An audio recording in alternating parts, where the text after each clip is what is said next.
Assalamualaikum students, today in this video we translate 6 and 7 paragraph of unit number 1, the savior of mankind.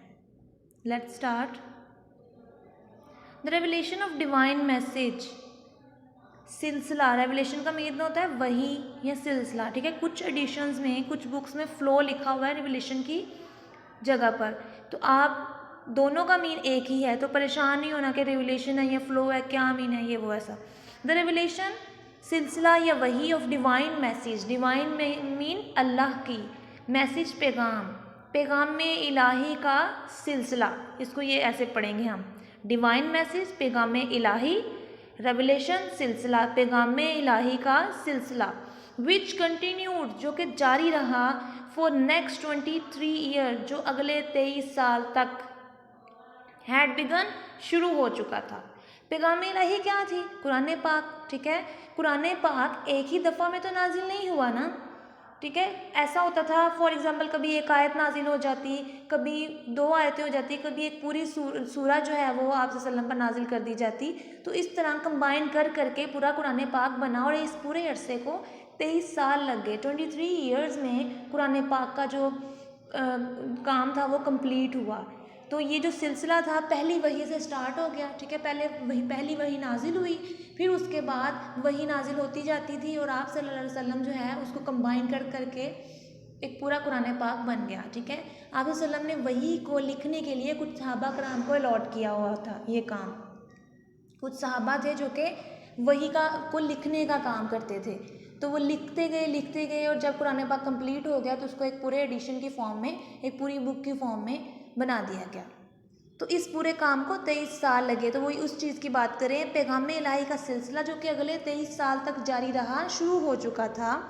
And the रसूल सल्लल्लाहु अलैहि वसल्लम had arisen, आप वसल्लम उठ खड़े हुए, अराइजन का मतलब उठना, टू प्रोक्लेम ऐलान करना, प्रोक्लेम मीन ऐलान करने के लिए, वननेस ऑफ अल्लाह, अल्लाह की वहदानियत का, वो अल्लाह की वहदानियत का ऐलान करने के लिए, and the unity of mankind, और इंसानियत के इत्तेहाद का, यूनिटी मीन इत्तेहाद, यगानगत, यकजहती, ऑफ इन मैनकाइंड बनी नो इंसान या इंसानियत, दोनों में से कोई भी वर्ड आप यूज़ कर सकते हैं।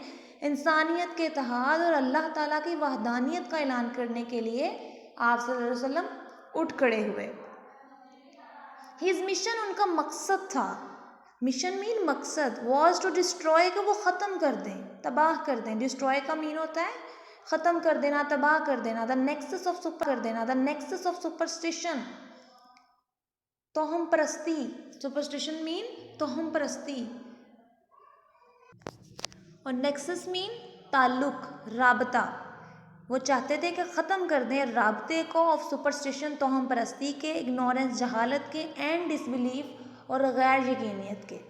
डिसबिलीफ मतलब गैर यकीनियत।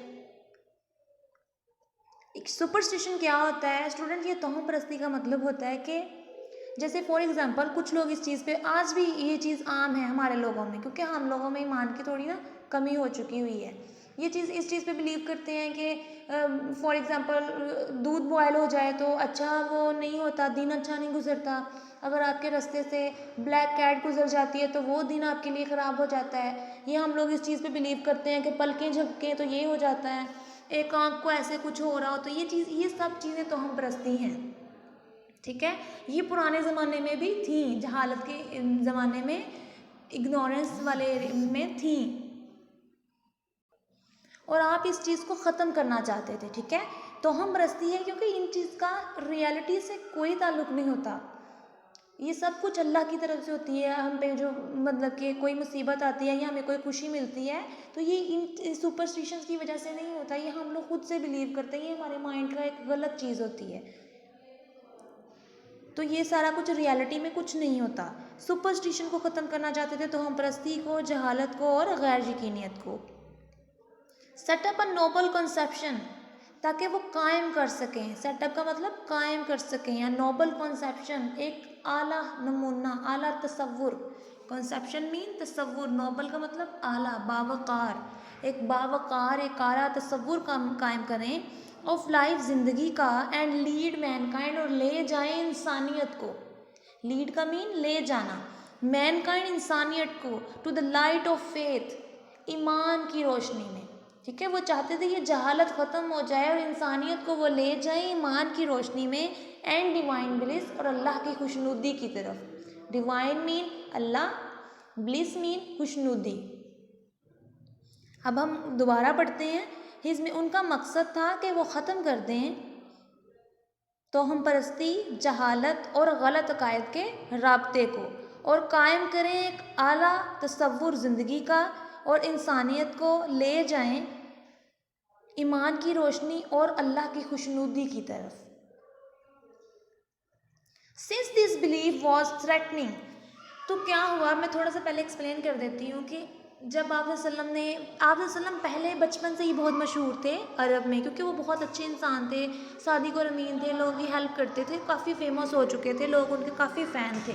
तो जब आप वसल्लम ने इस्लाम के बारे में बताना शुरू कर दिया, तबलीग करनी शुरू कर दी, तो क्या हुआ, तो जब आप वसल्लम ने इस्लाम के बारे में बताना शुरू कर दिया, तबलीग करनी शुरू कर दी, तो क्या हुआ कि जब आप इस्लाम फैला रहे थे तो बहुत से लोग मुसलमान होने लग गए, आपकी बातों पर यकीन करने लग गए।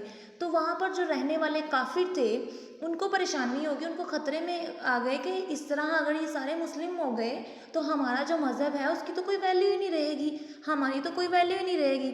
तो क्या हुआ कि सिंस दिस बिलीव, जब इस बिलीव का मतलब ये अकीदा, जो इस्लाम की बात हो रही है कि ये जो अकीदा था वॉज थ्रेटनिंग, ख़तरे का बायस बन रहा था। देयर डोमिनेंस का मतलब होता है उनके गलबे, ठीक है, गलबे पे, जो उनका गलबा था पूरे मुआशरे में। पहले अरब का जो कफ़ार थे उनका गलबा था, उनकी अथॉरिटी होती थी, लेकिन जब इस्लाम आया तो आप वसल्लम ने इस्लाम के बारे में बताना शुरू किया, लोग इम्प्रेस हुए, मुस्लिम होने लग गए, तो उनको ख़तरा हो गया कि हमारी जो अथॉरिटी है, जो गलबा है हमारा मुआशरे पर, वो ख़त्म हो जाएगा, इस तरह तो हमें कोई पूछेगा ही नहीं। तो इस चीज़ की वो बात कर रहे हैं, since this believe was threatening, तो ये जो अकीदा था वो ख़तरे का बायस बन रहा था, देयर डोमिनेंस, उनके गलबे पर, इन द सोसाइटी, मुआशरे में। The pagan of Arab, pagan mean कफ़ार, अरब के जो काफिर थे, स्टार्टेड, उन्होंने शुरू कर दिया, टू माउंट प्रेशर, बहुत ज़्यादा दबाव डालना, टू रसूल सल्लल्लाहु अलैहि वसल्लम एंड हिज फॉलोवर, आप वसल्लम और उनके साथियों पर। तो जब उन्होंने क्या किया कि वो उनकी दुश्मनी पर उतर आए और उन्होंने आप वसल्लम पर और उनके साथियों पर दबाव डालना शुरू कर दिया। They wanted them to renounce, वो चाहते थे कि वो बाज आ जाएं, छोड़ दें, रिनाउंस का मतलब छोड़ देना, देयर कॉज, अपने मकसद को, ठीक है। कफ़ार ये चाहते थे कि आप वसल्लम अपने मकसद को छोड़ दें, एंड टेक आइडल वर्शिपिंग, और बुत परस्ती की तरफ आ जाएं, वो अपने मकसद को छोड़कर बुत परस्ती की तरफ आ जाएं। ऑन वन ओकेजन, एक मौका पर, दिस सेंट अ डेलीगेशन, उन्होंने वफद भेजा, डेलीगेशन मीन वफ्द, और वफ्द का मतलब होता है बहुत से लोगों का गिरोह, ठीक है। उन्होंने आप वसल्लम को डराया, धमकाया कि आप बाज आ जाएं, इस्लाम ना फैलाएं, तो आप वसल्लम उनकी बात नहीं मानी, आप वसल्लम ने अपना काम जारी रखा। तो फिर क्या किया उन्होंने, क्या किया, एक मौका पर एक वफ्द को भेजा आप वसल्लम के चचा के पास, ठीक है। वफद का मतलब होता है बहुत से लोगों का गिरोह। वन ओकेजन, एक मौका पर, दे सेंट अ डेलीगेशन रसूल वसल्लम काइंड एंड केयरिंग अंकल, आपके बहुत शफीक और ख्याल करने वाले, बहुत प्यार करने वाले अंकल अबू तालिब के पास उन्होंने एक कफ़ार का गिरोह भेजा। They told him to restrain, उन्होंने कहा कि वो उनको रोकें, दे टोल्ड हिम, कफ़ार ने कहा कि रिस्ट्रेन, कि उनको रोकें, द रसूल सल्लल्लाहु अलैहि वसल्लम को, from preaching Allah almighty message, Allah ताला के मैसेज के तबलीग से, अल्लाह के पैगाम की तबलीग से उनको रोकें, प्रीचिंग का मतलब तबलीग, और फेस देयर एनिमिटी, या फिर उनकी दुश्मनी का सामना करें, या तो उनको अल्लाह के पैगाम से रोकें, अगर वो बाज नहीं आ रहे तो फिर हमारी दुश्मनी का सामना करें। Finding himself in a dilemma, जब आपके चचा जो थे उन्होंने अपने आप को परेशानी में पाया, ठीक है। फाइंडिंग हिमसेल्फ, पाते हुए खुद को, इन अ डायलेमा, मुश्किल में, परेशानी में, अपने आप को परेशानी में देखते हुए, he sent for his nephew, उन्होंने अपने भतीजे को बुलाया, and explain to him situation, और सारी सूरत हाल का उनके सामने बात की, सारी सूरत हाल उनके सामने रखी कि ऐसे ऐसे वो मेरे पास आए हैं और उन्होंने मुझे ये कहा है। तो स्टूडेंट्स, ये 7 पैराग्राफ मैं फुल नहीं करवा रही आपको क्योंकि ये बहुत लेंथी था और आप लोगों के लिए याद करना डिफ़िकल्ट था, तो मैंने इतना करवाया है। नेक्स्ट वीडियो में इंशाल्लाह बाकी करवाऊंगी, तो आपने ये बिल्कुल बहुत अच्छे से लर्न करना है। कोई भी क्वेरी हो, कोई क्वेश्चन आपने पूछना हो, you can ask me in group. ठीक है। ओके स्टूडेंट, अल्लाह हाफिज़।